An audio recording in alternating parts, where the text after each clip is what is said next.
Hey guys, bjthebrave here, and today I'm bringing you another deck guide. This one is by popular request. I am bringing you an updated Aeldari or Eldar deck guide, and it has in mind the Tau being obviously added to the game.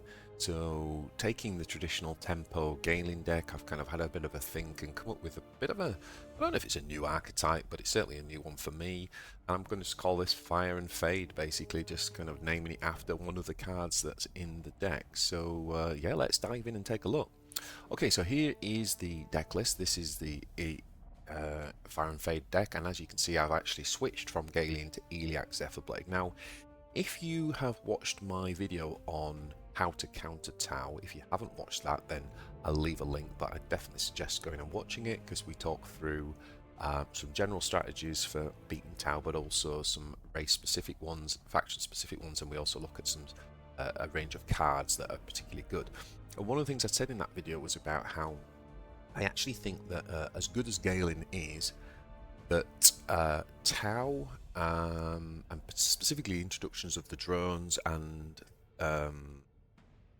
even like the defense stratagem that puts a drone down, it actually makes Galen a lot worse because it's very easy for Tau, for example, to drop a stealth drone, trade with the Storm Guardian that gets produced by Galen, and then obviously take away the stone, even getting rid of essentially the main advantage. So that said, obviously Eliac Zephyrblade being able to give Shuriken is actually quite a big deal against Tau. It removes shields before you actually attack, and it also helps you obviously deal with those 3 health flyers in drones. So I've switched over to Eliac. I want to keep saying Zeliac Etherblade, but it's Eliac Zephyrblade. I don't know why. Alright, so let's jump in and take a look at the deck. What we're trying to do here is, it's very much still a tempo based deck, so we are going face often with Eliac right from the start. We are often trying to burst our opponent down unless we're playing something like Uriel aggro or something. But what we are trying to do is make good use of stealth and to try and maximize some of our key resources. So that by key resources I'm talking about things like the Windrider, the Shroud Runner, and to a lesser extent things like Howling Banshee or even Fireheart. And the idea is that these are cards that most of their value occurs when they are dropped, right? So very, very powerful. You think about a Windrider, especially if you've played Zephyrblades Warlord talent, this guy then has 3 Shuriken plus flank plus 1.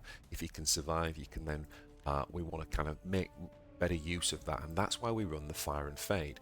So the double Fire and Fade basically allows us to not run out of value as well in hand, which is another problem sometimes with an Eldar tempo deck, is that you can run really short. So Fire and Fade actually helps us to not run out of cards as well.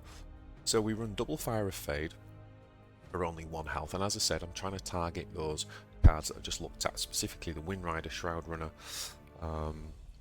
etc.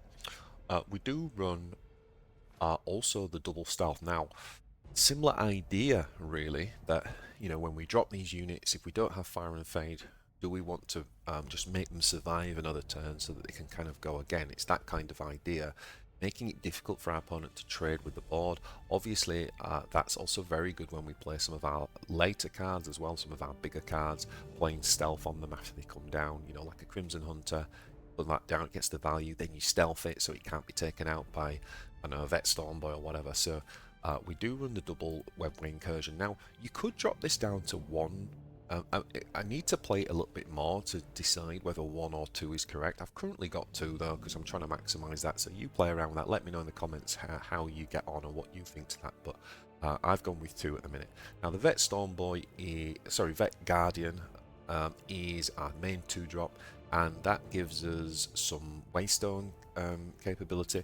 We're not leaning heavily into Waystones, by the way, with this deck, so I've tried to design it in a way where it doesn't really need stones very much. It's much more focused on stealth and Shuriken. It could be called Stealth and Shuriken, this deck, but I'm keeping it as Fire and Fade for now. Now, we'd also run the Webway Gates because, again, this is pretty good because, as I said, with the tempo deck. We don't want to run out of cards, and we're not really using stones too much in our unit, so this is quite a nice use for a stone. It helps us to draw something later in the game, draw into something that, so we do run the Webway Gates.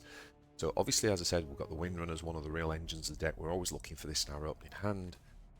We run double Banshee Mask because it's a great card, stun, 3 damage, it helps us with range, it helps us buy us a turn, etc, etc. We've got the Shroud Runners, I already talked about the importance of those. Super unit for pulling back with the Fire and Fade. Striking Scorpion and Spiders are our 3-drops, and these are really critical. So you'll see in some of the games that the Warp Spider, for example, in this deck is fantastic because you can basically play the Spider, and then you can often just play this like 3-4 turns in a row, and it can almost help you win, especially with Eliac's Zephyrblade, sorry's ability. And again, Striking Scorpion, I think the Eliac talked about this, you know, Shuriken 2, but with Zephyrblade that becomes Shuriken 3. That's 5 damage that Scorpion can do. It's really potent. So the 3-drops are pretty solid in this deck and contribute to that kind of stealth approach. Now I do run a single Wild Host, again helping us eke out value, helping us to not run out of cards, and you know, you can get some really interesting combos from Wild Host.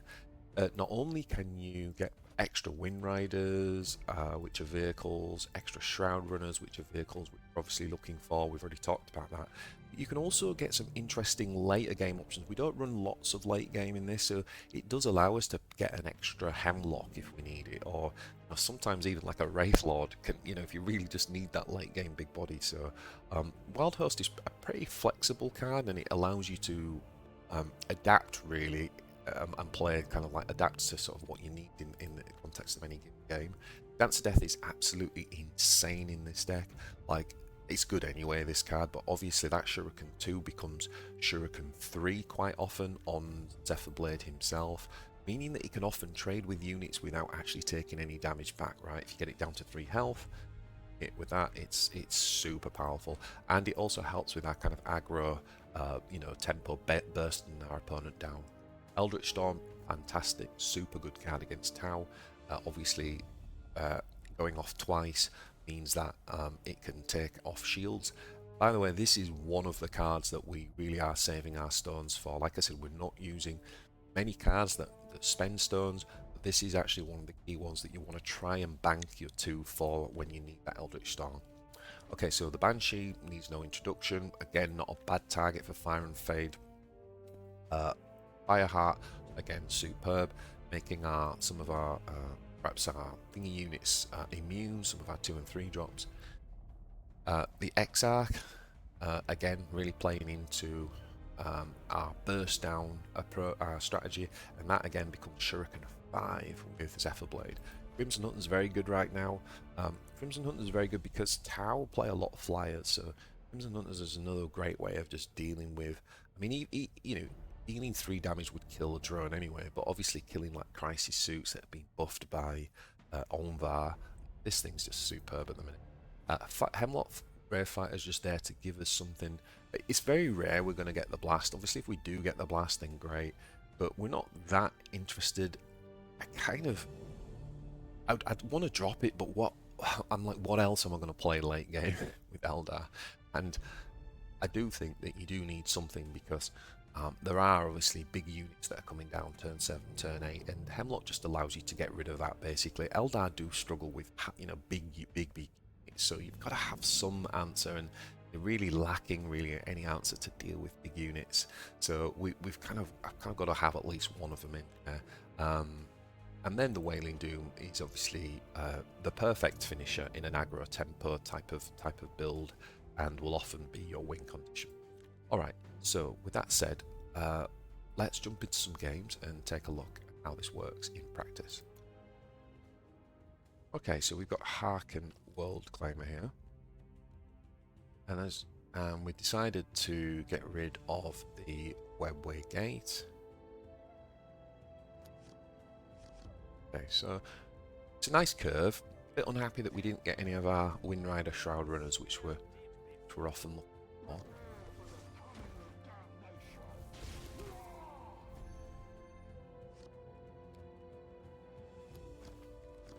we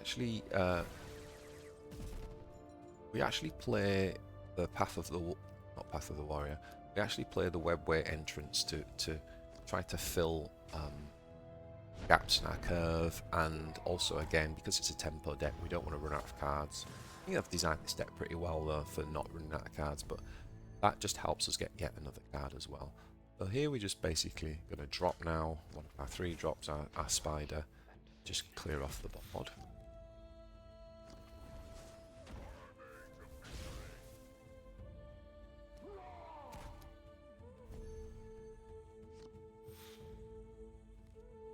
And we get that Dance of Death placed on Zephyrblade, and here's a good example where we can actually trade the spider in, and now we can actually kill this without taking any damage back on Zephyrblade. This is something that you're constantly looking for with your Haarken. He develops the board again. We are a little bit behind on board at the minute.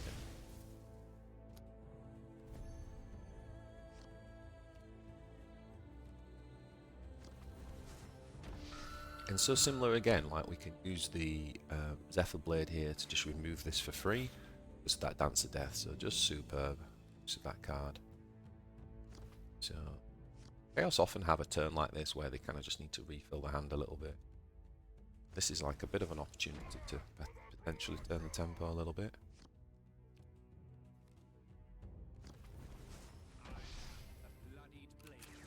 Okay, so we make use of Fireheart, sorry, just giving us another free strike essentially with the Banshee.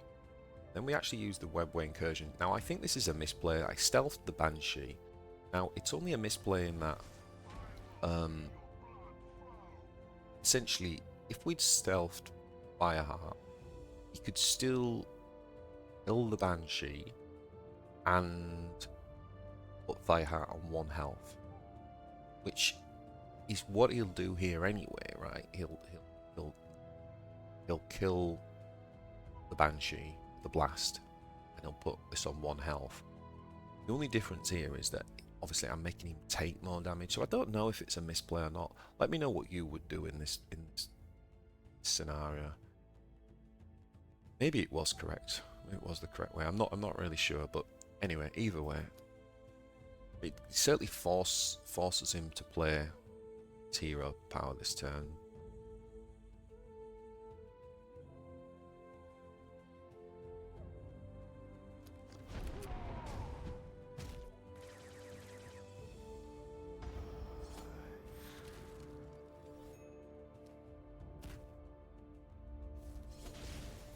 Say the flying means can't do anything to him.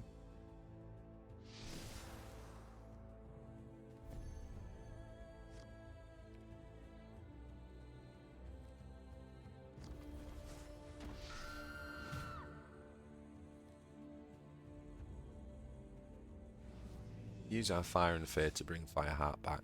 So, you know, pretty good value in that sense that you've got him down to 1 health.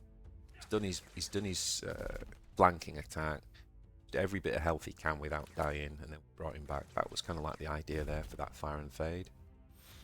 See, we just trade in there nicely. Take out the test. Okay, so he's using a Spawndom here to try and. There's always a bit of a sign that things are a bit desperate to me.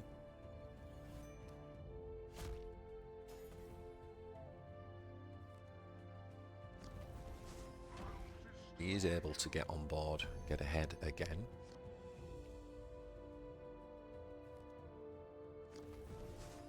Now here what we do is we make use of the 3. Obviously we can use the hero power now.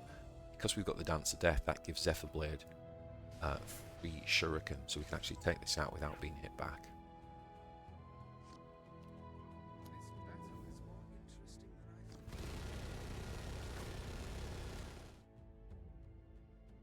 Blast is able to take that out.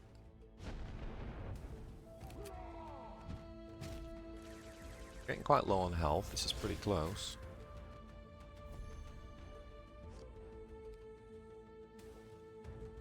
Now we're going to use the Webway Gate. We find the Exarch, so with the discount we can actually I don't think we managed to get a discount because we didn't get the discount.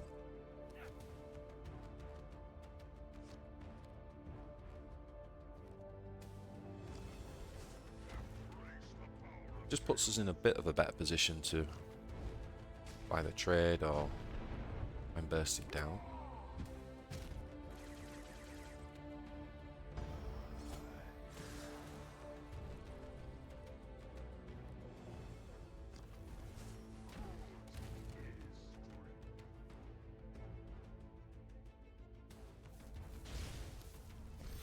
I remember earlier when we fire and faded Fireheart. Well, here we go. Now we get the value of essentially playing 2 Firehearts in one game. And pretty good here, but crucially, because obviously it makes our man immune.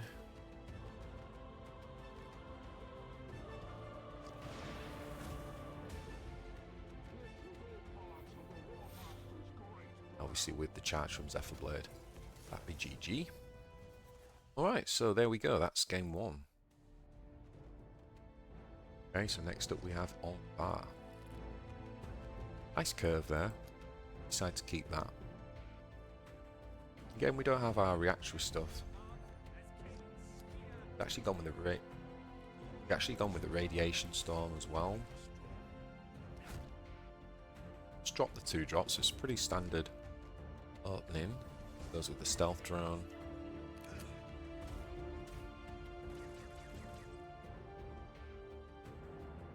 But unlike the Galen 2-drop, with this guy having 3 health here, we are able to obviously drop the Scorpion and capitalise and actually get the stone here. Because of his 3 health, that helps us to buy that stone.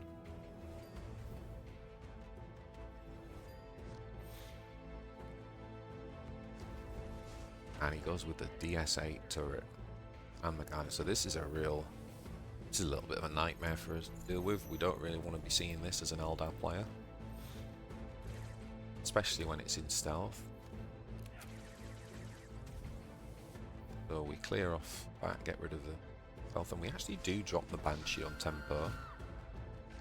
Now by stunning Aun'Va, we know we're going to be down to 2 low health here that he can't trade in, but unfortunately for us he has the Fusillade. I do think that was actually a good, slightly out of the box thinking turn there where we used the Banshee.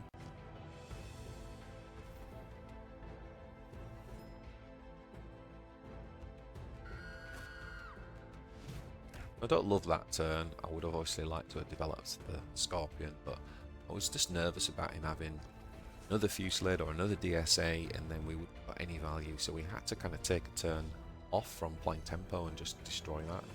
But now we can answer his stealth with our stealth, which is always a good way to play against stealth. So we drop the Exarch now, and he plays. Look at this.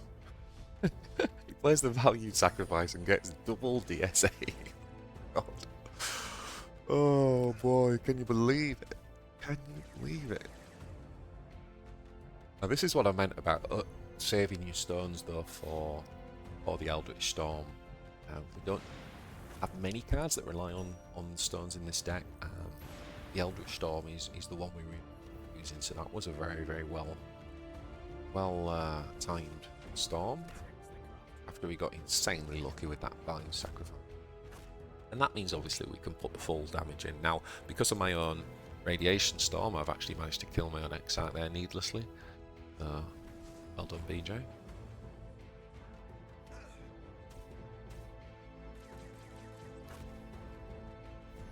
Again,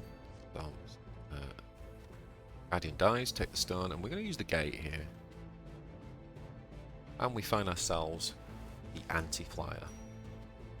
And as I said in the guide bit, you know, fantastic against town. Obviously we've got the nice discount there. And what we can do now is use our Path of the Warrior to just get Zephyrblade to attack without being hit back for 8 damage. So just really calculating your Shuriken every turn. I really find this deck a lot of fun. So now he's looking for the dynamic offense, he's looking for the flankers. So you should always be looking at these N2 cards when he plays that. Immediately to see like plays one of those next to to the suit basically. And with the Fire Prism here, we get the 3 damage that we need to end the game. So again, when you play Wild Host, what I love about it is there's quite a lot of like flexibility. You can often get cards that just can sort of often at least one of the cards like fills the situation quite well. So yeah, another nice use of some of the nice showcase of some of the elements of the deck there.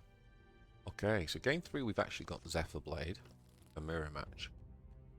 I think in this one we actually keep Storm, thinking that he's potentially going to have lots of stealth, and I think I've even kept the Webway Incursion, so perhaps that was incorrect to keep the Webway Incursion with that hand, because we just didn't really have anything. But we do take the extra +1 energy, and that unfortunately we draw into the spider. So what you're going to see in this game is another different strategy that we talked about in the opening that you can employ with this deck. Another reason why I like the deck is there are quite a few different ways of playing it. What we're going to do here is really maximise the use of the spider. So remember, this is a tempo deck, we are racing, even though he's probably got something like a similar strategy. But we have got things like Hemlock and Wailing Doom in hand, so if we can keep putting the pressure on, we know we've already got our late game to...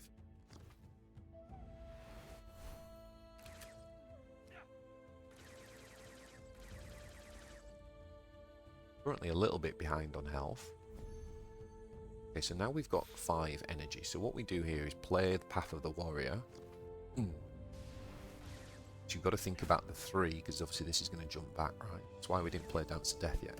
So we basically getting value there, 4, 5, +3, so we're getting 7 attack every turn. Drop the spider back down. Go again. Okay. Really are racing here, right? Because he's now dropped his Exarch.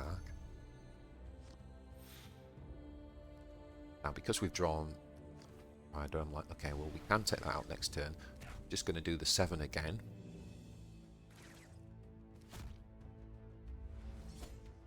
Couldn't play the Dance to Death without, because again, we won't be able to replay the Warp Spider. Choose to replay the Spider. He's got no target for that. Well, he has, obviously, phased, so we're completely committed to a race now, both of us.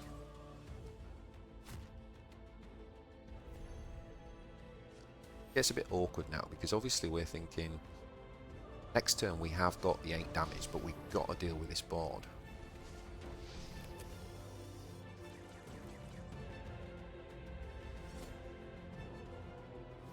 So we play the Spider to clear, knowing that we've got 3 energy left with the Windriders to replay that. Basically take this turn to clear the board, and we know that we've then got 6 damage. Even without the thing, we've got 6 damage, plus the Wailing Doom, which is 14. So it's just doing a bit of maths.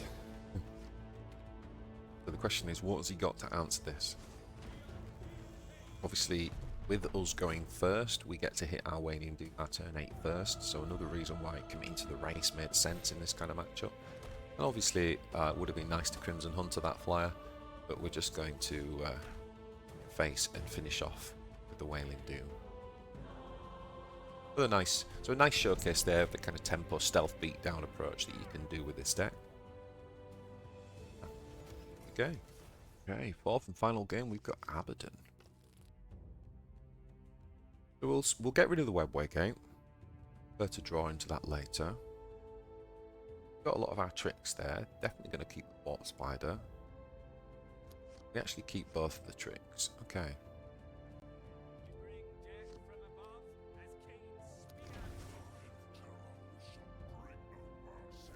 Okay.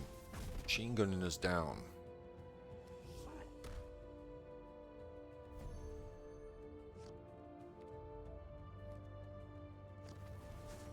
So we play the Spider. Do attack because we're worried here that this could die, right? If he's got a double machine gun, and look at that, two dark packs.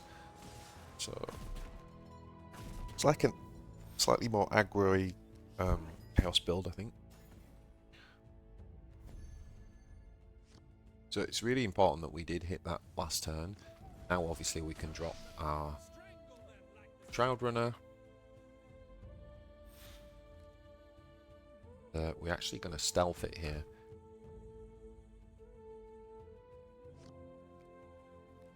Now, if you look at this turn, Now, I don't know whether he had a 5-drop and he didn't want to commit because we had this down. So that's the advantage of doing that. We've actually made him take a turn off, essentially, by having that threat, and he probably thinks he'll get rid of it next turn. But now what we do is we actually, again, use the host to find the thing that we need. Because we found a Vanguard, we don't need to play Fire and Fade. Otherwise, we would have played Fire and Fade. By the way, when you play Fire and Fade, you've got to use the emote. I'm just going to show you this. This is just like a misplay if we don't do this, but how can you hope to fight against what you can't hit? You've got to play that every time that you Fire and Fade, and I forget to do that, so lots of misplays. Back to the game. So we dropped the Vanguard.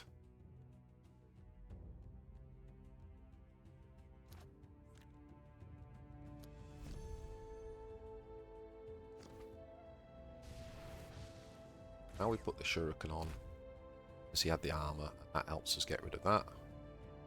Basically just drop the 2-drop.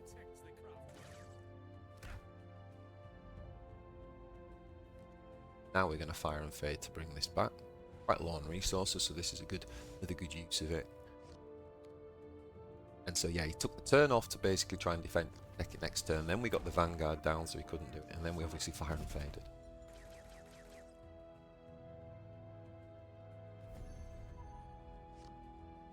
This is a difficult turn for Eldar. Like, Hellbrute is always hard, so we are actually going to need to use Fireheart.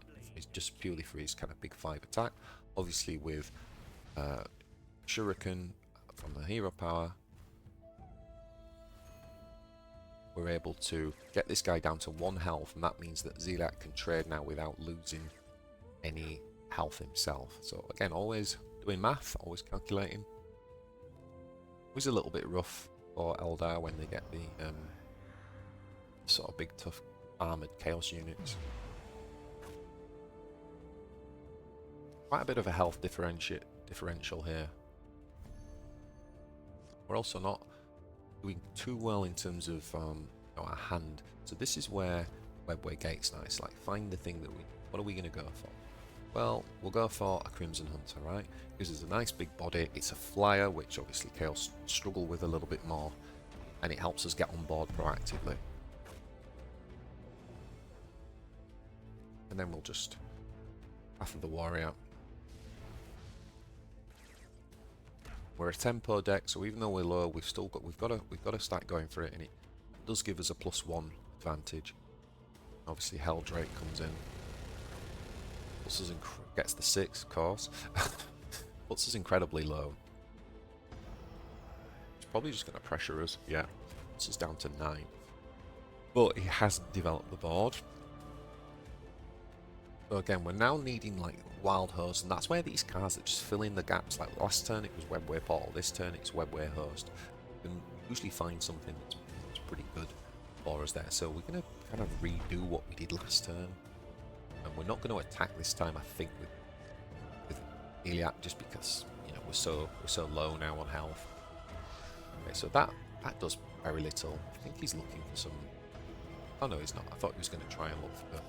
Wasn't too range damage, but that wouldn't do much either, so yeah. Oh, he had the execution. Okay, that makes sense. I was like, why is he attacking that for 2? Okay, so good for him. He had the execution. But now we're like, okay, actually the Wraithlord gives us a nice proactive play. Obviously you'd never run a Wraithlord just as a standard card, but this is an example where I think Wild Host is really good, because actually it fills in what you need in that moment, and what we needed was a big proactive drop, and so the Wraithlord actually made sense there.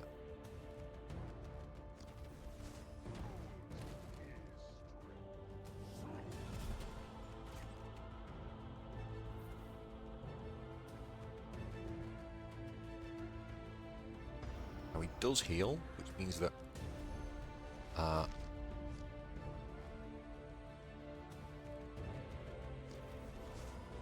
we have lethal here. We do have lethal. Yes, because the Windrider took out the 2. Yeah, so we get him down to 8, and then we Wailing Duke to finish. Nice.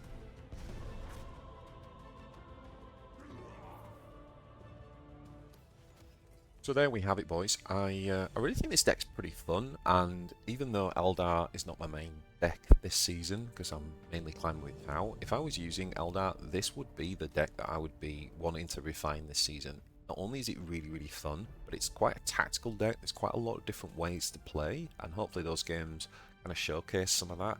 Really like the kind of stealth and the kind of tempo beatdown nature of this deck. Some of you might prefer that kind of like aggro style, and so this could be a really nice deck for you to pick up. It also just gives us a bit of a different slant for the Eldar. You know, we have not had many new cards, not many buffs and things like that for Eldar, so it's been a bit stale, and I just think this injects a bit of life. It's a fun new deck, and it's got some new tricks to play with. So yeah, I hope you really like this one. Let me know in the comments what you think, and yeah, please like and please subscribe to the channel. We're chasing that big 1k subscribers, thanks to everyone who has. Hope you enjoy this one, and I'll see you in the next one.